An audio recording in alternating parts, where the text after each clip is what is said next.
साल 1985। तोरण सिंह, जिसे सब टीटू के नाम से भी जानते थे, अभी 2 साल का भी नहीं था जब एक अजीब सी चीज हुई। आगरा से 17 किलोमीटर दूर एक छोटे से गांव में टीटू ने दूसरे बच्चों से पहले ही बोलना शुरू कर दिया था। अब ये तो किसी भी माँ बाप के लिए खुशी की बात होती है जब उनका बच्चा जल्दी बोलना शुरू कर देता है, लेकिन टीटू के केस में ना ये खुशी से ज्यादा चिंता का कारण बन गया। जब टीटू 2 साल का हुआ तो उसने अजीब बातें कहनी शुरू कर दी। वो अपने पापा से कहता, मुझे मेरी बीवी और बच्चों से बात करनी है, मुझे यहाँ खाना मिल रहा है लेकिन मैं उनके लिए बहुत ज्यादा परेशान हूँ। अब ये सुनकर ना उसके माँ बाप हैरान रह गए। जब उसकी माँ ने पूछा कि वो किसकी बात कर रहा है तो टीटू ने सीधा जवाब दिया, मैं अपनी असली फैमिली की बात कर रहा हूँ जो आगरा में रहती है। बार बार वो अपने माँ बाप से कहता, आप लोग मेरे असली पेरेंट्स नहीं हो, मेरे असली माँ बाप आगरा में हैं। कभी कभी तो वो रोने लगता और कहता, मुझे यहाँ नहीं रहना, मुझे अपने असली घर जाना है। अब शुरुआत में सबने उसकी बातें एक बच्चे के वाइल्ड इमेजिनेशन के रूप में ली।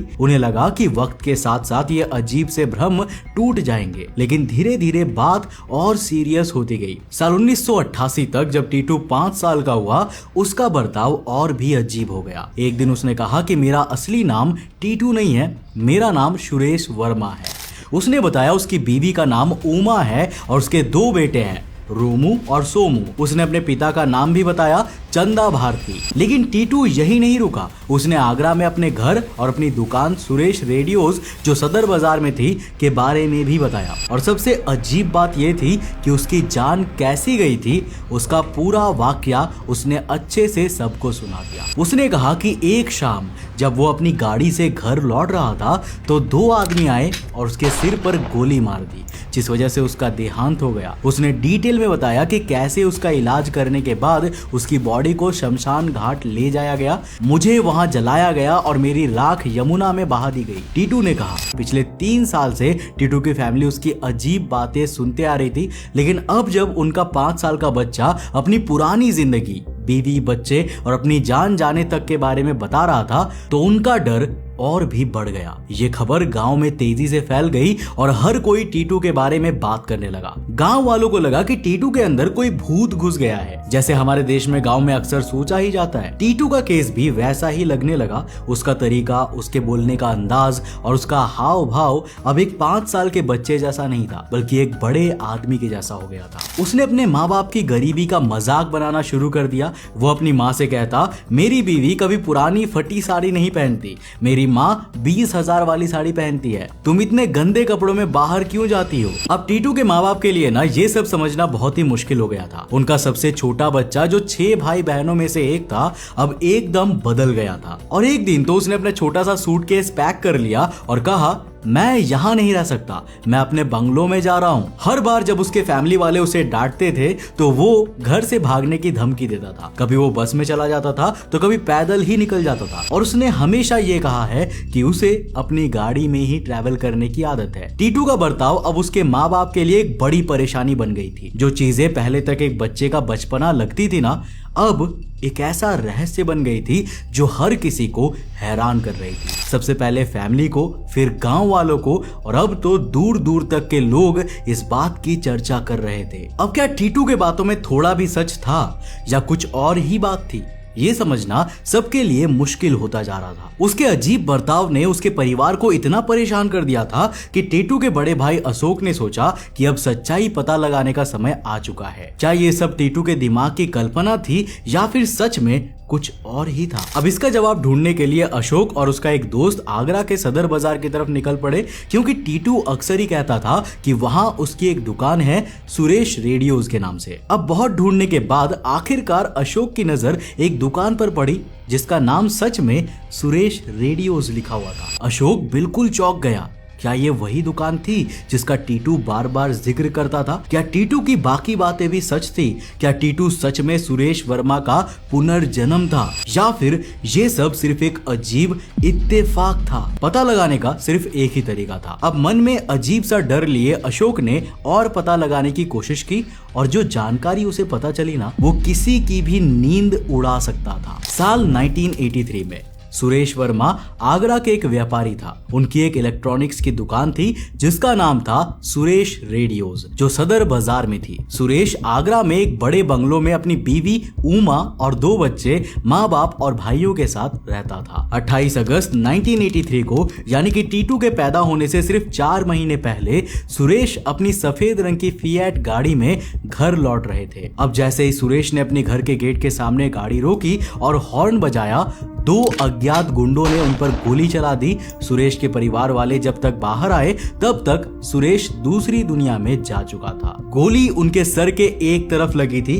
बिल्कुल उसी जगह पर जहां टीटू को बचपन से एक बर्थ मार्क था। अब ठीक 5 साल बाद अशोक ये कहानी सुनकर भौचक्का रह गया था। उसके छोटे भाई टीटू ने जो कुछ भी कहा था उसकी हर एक बात सच दिखाई दे रही थी। वो सुरेश वर्मा की बीवी उमा से भी मिला और ये पूरा वाकया उन्हें सुनाया। उमा को तो कुछ भी समझ में नहीं आ रहा था। उन्हें लग रहा था कि अशोक उनके साथ बहुत गंदा मजाक कर रहा है। आखिर कैसे एक 5 साल का बच्चा जो आगरा से 17 किलोमीटर दूर एक गांव में पैदा हुआ है, उनके पति के जीवन की इतनी गहरी बातें जानता था। अब उमा ने सोचा कि शायद टीटू ने ये सब अखबारों में पढ़ा होगा, क्योंकि सुरेश का केस उस वक्त काफी फेमस हुआ था। लेकिन अशोक ने कहा कि टीटू ने ये सब बातें उस वक्त से कहनी शुरू कर दी थी जब उसे पढ़ना लिखना तक नहीं आता था। उमा की क्यूरियोसिटी और बढ़ गई, लेकिन उनका शक अभी भी उतना ही गहरा था।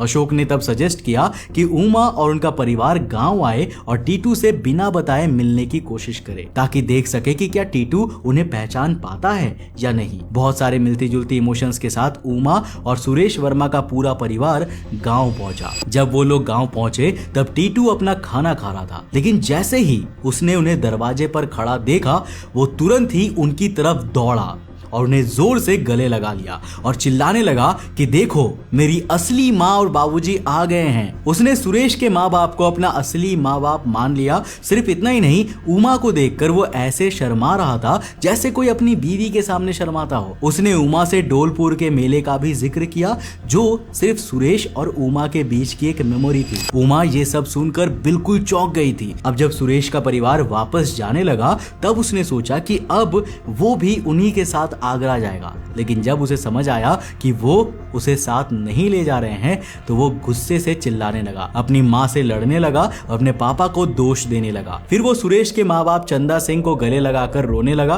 क्योंकि उसके लिए चंदा सिंह ही उसके असली पिता थे। चंदा सिंह ने उसे प्यार से समझाया और वादा किया कि वो जल्द ही उससे मिलने आएंगे। फिर यह फैसला किया कि टीटू को एक दिन आगरा बुलाया जाए ताकि ये कंफर्म हो सके कि उसके पिछले जन्म की यादें कितनी सही है। टीटू ने अपने पिछले जन्म के माँ बाप को तो पहचान ही लिया था और अपनी बीवी उमा के साथ भी काफी पर्सनल बातें डिस्कस कर ली थी, लेकिन टीटू के असली माँ बाप के लिए ये और भी ज्यादा टेंशन का कारण बन गया।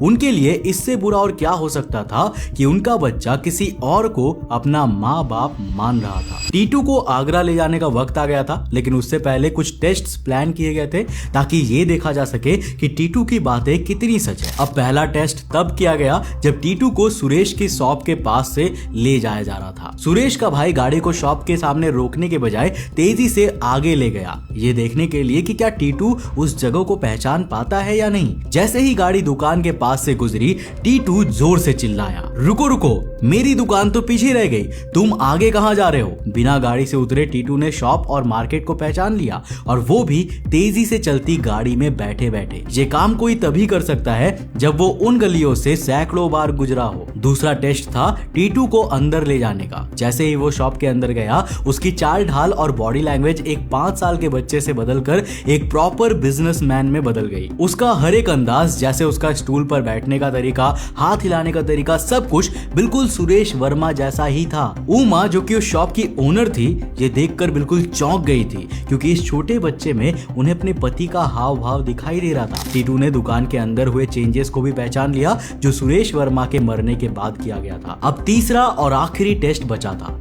टीटू को सुरेश के घर ले जाया गया, लेकिन इससे पहले सुरेश के दोनों बच्चों को घर के बाहर कॉलोनी में खेलने के लिए भेज दिया गया, ये देखने के लिए कि क्या टीटू उन्हें पहचान पाता है या नहीं। और यहाँ भी टीटू फेल नहीं हुआ, उसने तुरंत सुरेश के दोनों बच्चों को पहचान लिया, वो भी दूसरे सभी बच्चों के बीच से। तीसरा टेस्ट भी पास हो चुका था। अब इतने सारे सबूतों के बाद सबको यकीन हो गया था कि टीटू सिंह असल में सुरेश वर्मा का ही पुनर्जन्म है। ये खबर इतनी बड़ी थी कि मीडिया ने इसे हर जगह कवर किया। अब दिल्ली यूनिवर्सिटी के प्रोफेसर एन.के. चड्डा को भी इस केस के बारे में पता चला। प्रोफेसर चड्डा डॉक्टर इयान स्टीवसन के रिसर्च टीम में थे, जो दुनिया भर में रीइंकार्नेशन पर अपनी रिसर्च के लिए मशहूर थी। अब डॉक्टर स्टीवनसन के कहने पर उनके साथी रिसर्चर डॉक्टर एंटोनिया मिल्स ने टीटू के केस को करीबी से स्टडी करना शुरू किया। सुरेश के परिवार ने बताया था कि सुरेश का स्वभाव काफी गुस्से वाला था और वो सब पर अपना रौब झाड़ता रहता था। एंटोनिया ने देखा कि टीटू का बर्ताव भी कुछ ऐसा ही था। एक बार जब वो मार्केट में चूड़ियां खरीदने गया,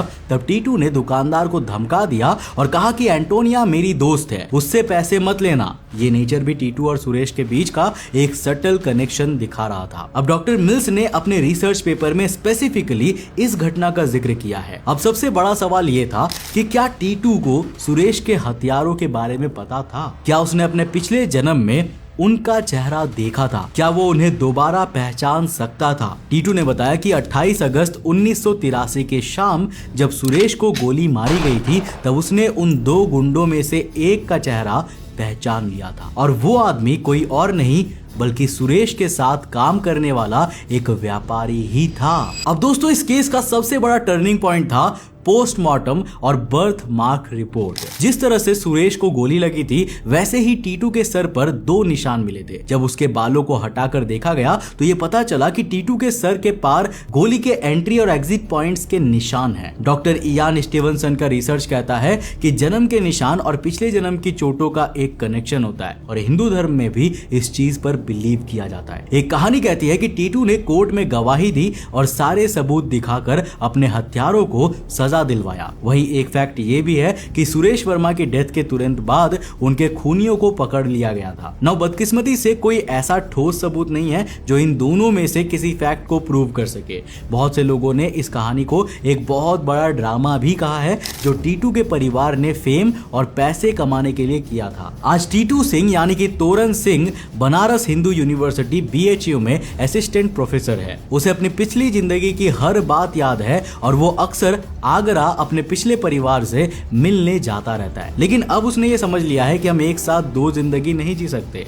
जो गुजर गया वो गुजर गया, और जो हमारे पास है वो सिर्फ आज है। अंत में दोनों परिवार अपनी अपनी जिंदगी में वापस चले गए। टीटू अपने गांव में रहकर अपनी 2 अलग अलग जिंदगियों की यादों के साथ बड़ा हुआ। अब ये पुनर्जन्म की कहानी एक बहुत बड़े सवाल का जवाब देती है कि शायद जिंदगी एक सीधी लाइन नहीं बल्कि एक गोल सर्कल है, जिसका ना तो शुरुआत है और ना ही कोई अंत।